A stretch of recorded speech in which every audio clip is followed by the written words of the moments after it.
ধারণা করে কথা বলা নিষেধ ইসলামে। ওয়া ইন্না যান্না লা ইউগনি মিনাল হাক্কি শাইআ, আল্লাহ বলেন ধারণা কখনো সত্যের বিকল্প হতে পারে না। আপনাকে সত্যটা জেনে বলতে হবে। আমরা এরকম সমাজে অনেক করি, অনেক আপনি পাবেন। ধরেন যে আপনাকে আপনার এক বন্ধু দেখলো, রিক্সা দিয়ে যাচ্ছেন, আপনার পাশে এক নারী বসা, তো সে অনেক কিছু খারাপ ধারণা করতে পারে।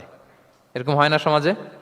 এমন হতে পারে যে আপনি আপনার ছোট বোনকে নিয়ে বেরিয়েছেন, হতে পারে না? কিন্তু আপনি তো একটা ধারণা করে ফেললেন অন্য কিছু।